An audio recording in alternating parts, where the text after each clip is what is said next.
Hello, everybody, and welcome to this week's YAWA. We have a lot of great things to cover, some really exciting stories to tell you, and as always, answer a few of your questions. So if you haven't already seen the video that just came out about our trip to Alaska, definitely check it out. As well as if you don't subscribe to our channel, please hit the subscribe button, give us a thumbs up. It really helps us out. Absolutely. So speaking of Alaska, again, go watch the video. It shows some really cool stuff that happened, but we want to talk about it. We've been talking about it for a while, so we're going to want to go over the trip a little bit, explain some of the things that we did, some of the things that we'd like to do again, and then maybe a few things that we would want to do differently next time. Yeah.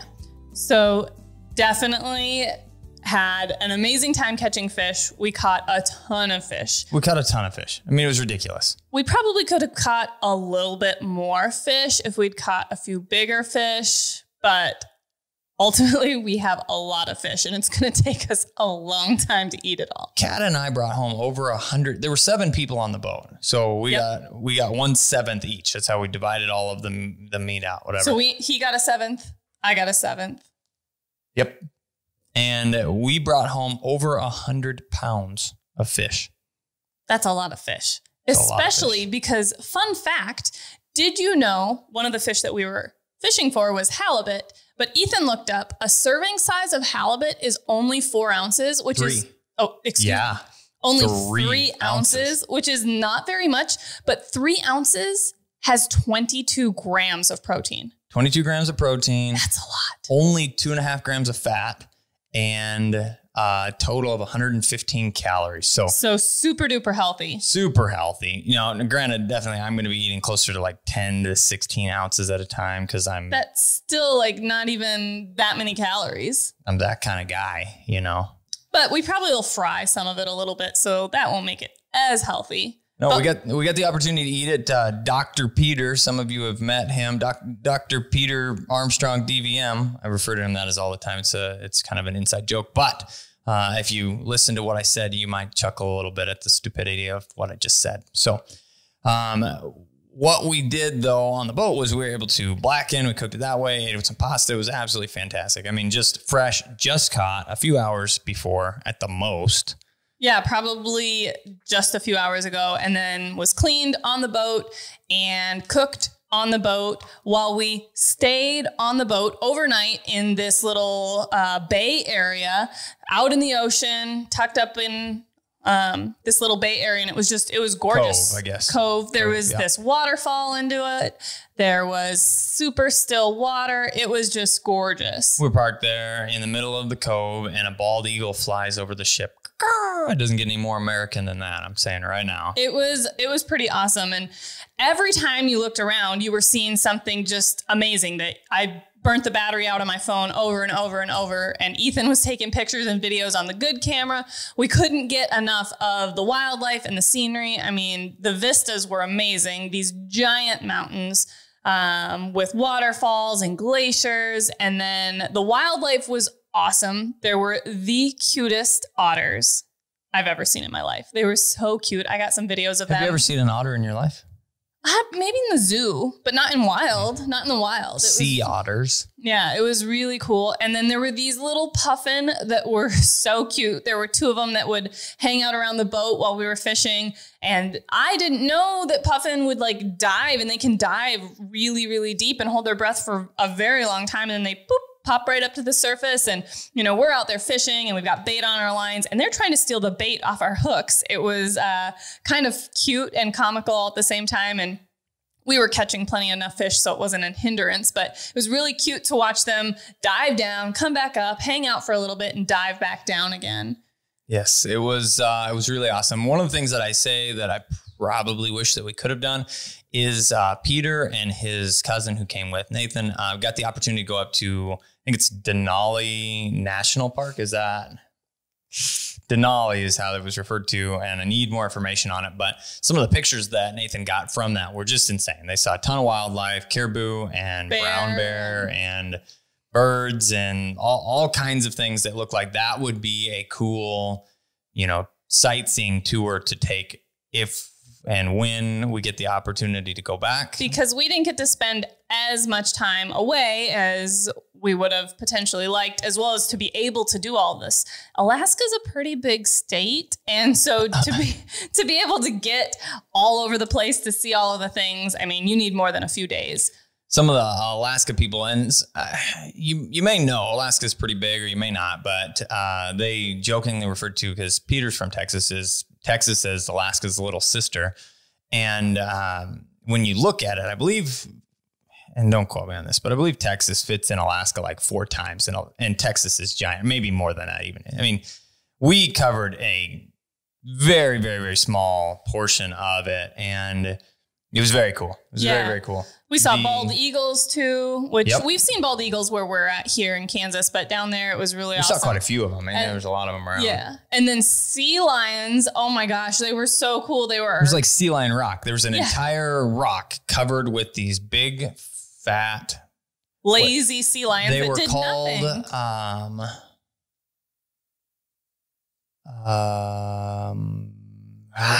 It'll come to me. It was like a synonym for awesome sea lions or something. There was a name for them that they were called something. I'll think of it. Shoot. But they were just hanging out, sunning themselves on this rock, hanging out, not doing anything other than looking cute. We got to see a beluga whale, humpback whale, a doll porpoise. We did see a doll porpoise, and Ethan, the producer here, is one of the producers, is looking up the sea lions. But it was really cool. Plus, we caught a ton of fish. We were out there to halibut fish, but we not only caught halibut, but we also caught some silver salmon, a bunch of rockfish, a couple yellow eyes. We caught stellar sea lions. There you go. Stellar sea lions. So synonym to awesome, right? Stellar. Stellar sea lions. That's what we saw. There's an entire rock of them. Yeah. They just looked like giant, blubbery, fat things, and it was kind of cool. And then, so rockfish, we caught yellow eye and quillback and China and black. I think just black rockfish. Yeah, black. And then lingcod. Which black rockfish look almost identical to a largemouth bass, but they're darker. They're black in color almost. Yeah, and the yellow eyes that we caught looked like a ginormous goldfish. Yeah, my dad made a joke already. He was like, I saw those giant goldfish you caught. I guess that's where they go when you flush them down the toilet. I was like, maybe, yeah. But we learned so much cool stuff from our guide as well when we were up there. We were talking about this giant yellowfish I caught. I caught a huge yellowfish while we were there. It was upwards of 25, almost 30 pounds, they estimated. And the fish grow so slowly and age slowly that this fish was probably close to 100 years old. Yeah, somewhere between 60 and 100, give or take. Yeah. So just crazy things that you don't necessarily think about on a daily basis. Mm-hmm.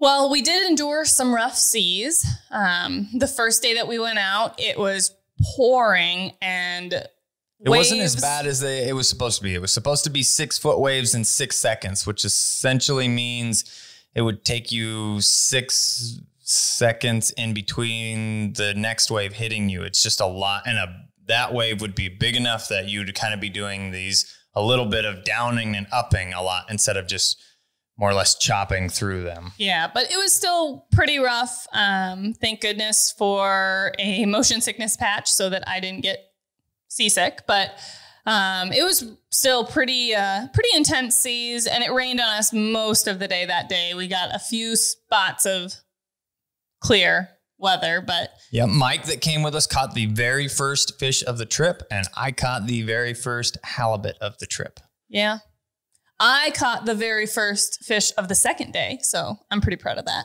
Mm-hmm. And we overnighted. We, like I said, stayed in this little cove, stayed on the boat. It was like our private hotel in the middle of Alaska Ocean. It was really, really secluded and really, really awesome. And then I even caught a fish on another fish. So we were catching rockfish, and we were in a spot where there were quite a few black rockfish. And I had one hooked, and you could tell. I mean, they was fighting like the other ones, and they were coming in somewhere between 3 and 5 pounds, give or take. So pretty good sized fish. And then Fox, who's there, he says, "Oh, you got another one?" I'm like, "Yep." And then about that time, I kind of looked over at him, and then it hit, and my pole bent, and my line started running out. Zzz, And he goes, oh, that isn't just a rockfish anymore. I bet you've got a hitchhiker or a lingcod, which is another type of fish down there that essentially it bit onto the rockfish that I was reeling in. And I guess they have kind of a curved, like inverted teeth. And when it bites down, it wasn't able, as long as I kept tension on line, it wasn't able to actually let go. So I caught the fish attached, biting the other fish, which was insane. It was very, very, very, very crazy. And another guy said, how big was it? I was like, I don't know. We didn't measure it. He said, if you didn't measure it, it was big. Because they have to be a certain length. I think 35. So just right at 3 feet. Essentially, they have to be over 35 inches. So it would be just at 3 foot long. And this one was definitely longer than that. And then we got into some pretty good sized halibut, no record setters or anything like that. But they said the perfect eating size, which were anywhere from 50 to 70 pounds, were a majority of them. Or a few of the bigger ones. We had some that were smaller in that 20 to 40 pound range. But then a few about 50-50 split with bigger and smaller ones that were in the boat. And so we have lots of fish to eat for the next year. And we better eat it quick so that we have an excuse to go back. And interestingly enough, a lot of people gave us some advice about how to get your fish back. You should fly up with coolers, or you should do this, that, and another thing. Or ship it back. And what we found and did, and right or wrong, it was very convenient and pretty easy for us all the way around and not overly expensive. It was a styrofoam box that was inside a cardboard box, and they flash froze our fish and put them in those boxes that were airline approved, taped, and we checked them as bags. And they were pre-weighed so that they would be exactly just under 50 pounds, so that there were no oversized baggage fees. And we were able to just check those, and they came, and everything was still frozen solid when we got back the next day. Everything was completely frozen, and that would have been from the time we picked it up to the time we got home. Would have been about 24 full hours. Yep. So it was perfect. It was an easy way to do it. If you are looking or planning or whatever, I would definitely look into fish boxes from where you can get your fish processed right there in Alaska. Yep. Super easy. So enough about Alaska. Let's move on to some more fun stuff. So the first question that I want to touch on is from Eric Skelton. Hey guys, love all the content. Was wondering what GoPro setup you guys use when filming your hunts. Ooh, excellent. So a couple things. We use a little bit of GoPro action for any of that first person type stuff. It is a GoPro Hero 8. And the other side of it is we try and run standalone microphones. I've actually got one right here. These are Zoom branded personal microphones. You plug in a deal to it.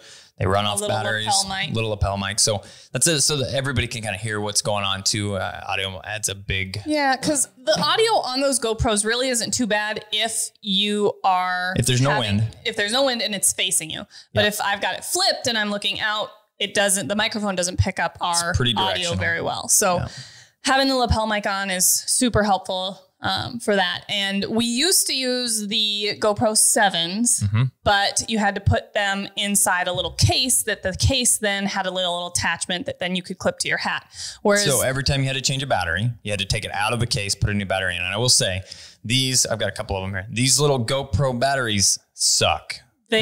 For what the camera is and everything else, don't get me wrong, we're not a huge hater, but they don't last very long.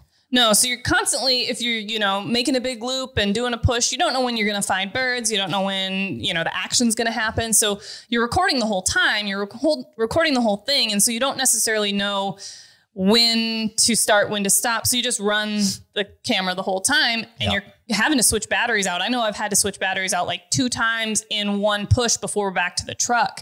And when you have to take it out of that case and flip it open and they don't last as long. Yeah. And when your hands are cold and you're wearing gloves and you're trying to get them in and out of that case, and then back in the case, and then back clipped up to your hat. I know I had a couple. Recheck it, make sure it's pointed in the right direction. Because I've had a couple times where I didn't quite get it relined up, and then it's like looking at the ground, and then I wasted, a whole battery's worth of film that wasn't filming anything other than my feet.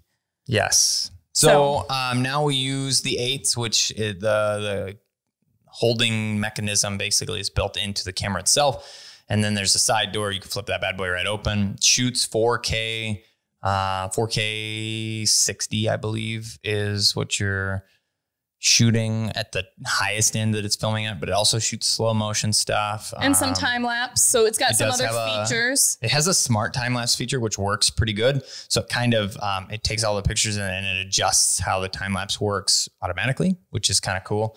But does allow you also have manual setting on that. And then they're called Exact Clip or something. But they clip right to the bill of your hat, and they're really strong clips, so that and it sits back far enough on your bill, because one thing that we were running into is some of them sit so far forward that it's constantly pulling the bill of your hat down and you can't end up seeing anything. So having the weight of that GoPro sit back as far and as close to the hat band as possible is really, really nice as well. So we've worked out a lot of the kinks of what works, what doesn't work, what we've tried, and what hasn't worked as well. GoPros have come a long way from the originals. That we had one of the originals that had to go in a waterproof case when we went on a vacation once. Do you remember that? Yeah, like a Hero 2 or Hero 3 or something. Maybe. It was you had to buy a separate case for the camera for it to be waterproof. Yeah, and so they've come a long, long way since then.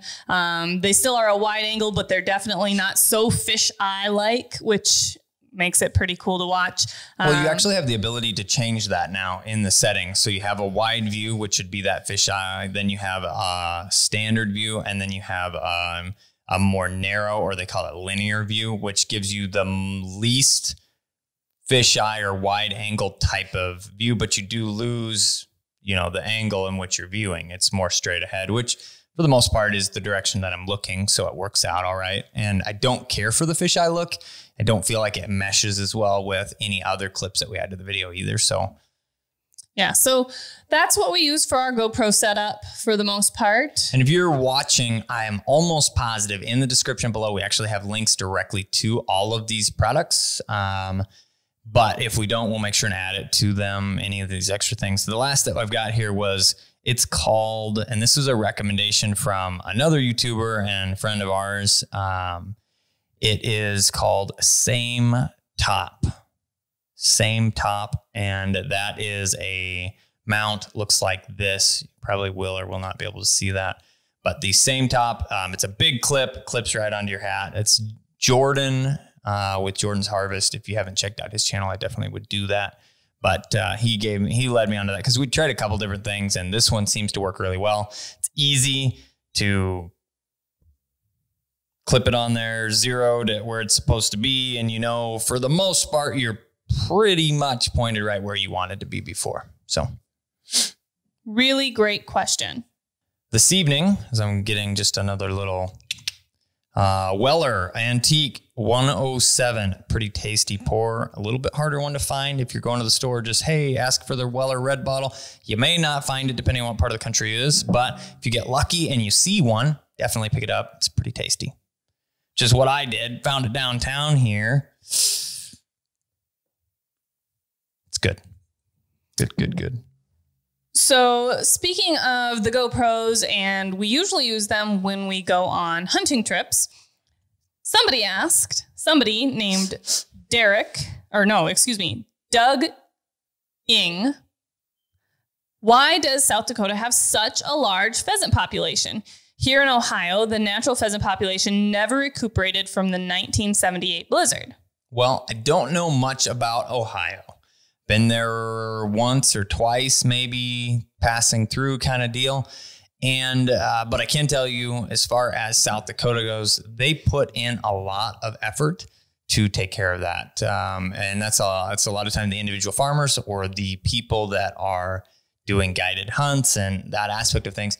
There's a ton of habitat. If you drive around South Dakota, you're going to see shelter belts. You're going to see cattails, which are a natural habitat. They make really, really good late season cover for the birds to be able to not get buried in snow drifts. As well as there's a ton of food. It is grain cover everywhere you go. They have essentially the optimal conditions for pheasants, which is why they've continued to thrive. Other states that do well and are similar, you go south, Nebraska has a lot of pheasants, especially when you get into the south and southeastern portions. But they have a lot of pheasants because they have similar things. They have grain and habitat. Now, not as specific to pheasants as far as that habitat goes. You know, those shelter belts are specifically designed. There's a lot of grass, but it's like anywhere from 5 to 10 rows of trees. Most of them average at about 7 different height covers. It's all 100% to help pheasants and other wildlife, but primarily pheasants, I believe. So they have all of the things, and they're putting all of the things in. If you look at other states that have historically done well with pheasants and stayed that way, you get a little milder climate here in Kansas. Kansas has a ton of habitat. They have the grain still. And then if you get up into Iowa, I mean, again, Iowa is essentially the same. They've got lots and lots and lots and lots of food. And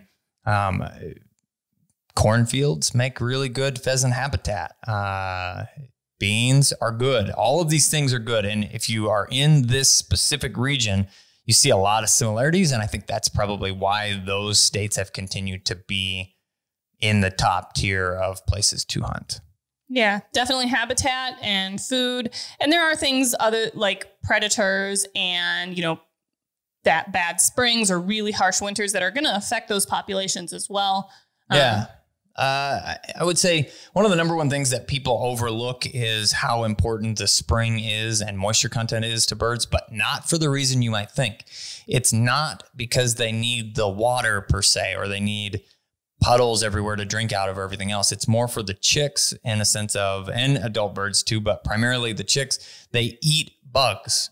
Bugs are attracted by weeds. Bugs and weeds and rain or moisture go all hand in hand. And those bugs are, I believe, 70 to 80% of what those young developing birds get from a moisture or hydration level. So they need bugs. If you have a dry year, you're going to struggle. If you have a really harsh winter, you're going to struggle.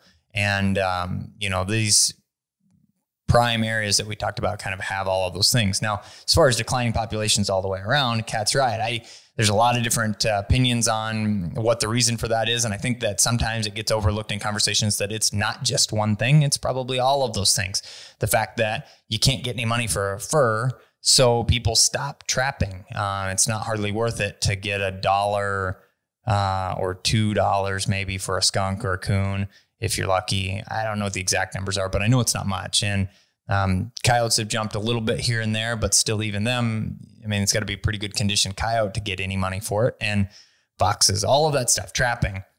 Clean farming eliminates a lot of the weeds, which eliminate a lot of the bugs in those habitat areas. And then just climate change or climate situations, all that stuff cyclic. You have really wet years, you have really cold years, you have really dry years. All of those things happen, and you kind of need that perfect storm to continue populations growing. So really great question. And that's probably all we have time for in part 1. And we will be back shortly with part 2.